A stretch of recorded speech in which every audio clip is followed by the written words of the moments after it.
ان کے کسی رشتہ دار کے ساتھ اکاؤنٹ میں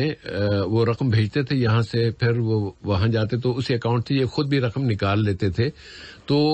انہوں نے کسی موقع پر اس اکاؤنٹ سے، اپنے رشتہ دار کے اکاؤنٹ سے رقم نکالی جو کہ ان کی نہیں تھی بلکہ اس رشتہ دار کی تھی. اب وہ دنیا میں نہیں ہے، فوت ہو چکے ہیں، تو وہ اس رقم کے بارے میں پوچھ رہے تھے کہ کیا جو ان کے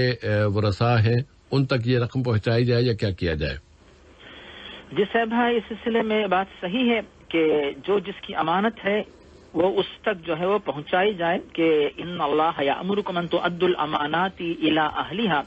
کہ اللہ تعالیٰ کا حکم ہے کہ جس کی جو امانت ہے، جو صاحب حق ہے، صاحب امانت ہے، وہ اس امانت کا جو مالک ہے اس تک جو ہے امانت پہنچا دی جائے. اگر وہ صاحب بقید حیات رہتے تو پھر ان تک پہنچانا ضروری ہوتا.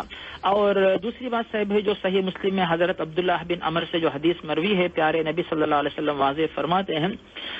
کہ یغفر للشہید کل ذنب الا الدین، کہ اگر کوئی بندہ شہید بھی ہو جائے اس کے تمام گناہ معاف ہو سکتے ہیں سوائے قرض کے. تو اس طریقے سے موصوف جو ہے اب قرض یعنی مقروض بن چکے ہیں، اور جو صاحب دنیا سے جا چکے وہ جو ہے قرض خواہ، یعنی انہوں نے ان کو گویا کہ قرض دیا ہوا ہے. اور قرض دینے والا اگر دنیا میں موجود نہ ہو، ایسی صورت میں، اور اگر وہ دنیا میں رہتے تب بھی ان کا مال ان کے ورثاء کو ملتا. اب وہ دنیا سے جا چکے ہیں تو جو کچھ مال جو ہے ان کو ملنا چاہیے اس مرحوم یا میت کو، وہ ان کے ورثاء کو دیا جائے گا. تو ان کے جو ورثاء میں جو ذمہ دار حضرات ہوتے ہیں جی،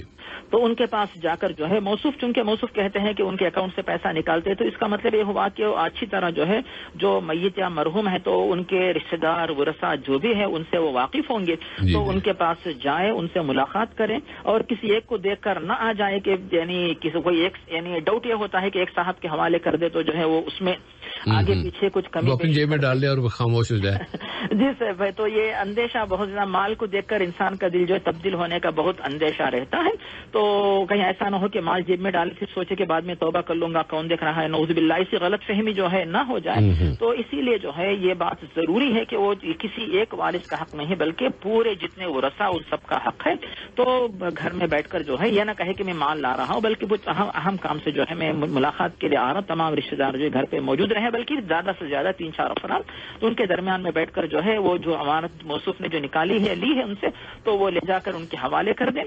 تاکہ جو ہے موصوف جو ہے بری ذمہ ہو جائے، اور جو مرحوم ہے ان کو بھی اطمینان و خوشی ہو جائے کہ ان کا جو مال تھا صحیح حقدار جو ورثہ ان تک جو ہے پہنچ گیا ہے. تو اس طرح سب کے سب جو ہے بری ذمہ ہو جائیں گے، موصوف جنہوں نے قرض لیا اور جو مرحوم جنہوں نے قرض دیا، پھر ورثہ جن کا وہ مال حق بنتا ہے، سب کے سب جو ہے اپنی جگہ خوش ہوں گے. اور پھر یہ چونکہ اللہ تعالیٰ کا حکم ہے اس کی تعمیل کرنے پر موصوف بھی انشاءاللہ اجر کا حقدار بنیں گے، اجر کے حقدار بنیں گے. اللہ کا جو حکم ہے کہ ان اللہ یأمرکم ان تؤدوا الامانات الی اہلھا، تو سب کے سب اس میں سیف ہو جائیں گے، سب کا انشاءاللہ فائدہ ہوگا. جس سے اور مولانا کہ اس میں جو تاخیر ہو گئی ہے اب تک، یعنی جتنی تاخیر ہو گئی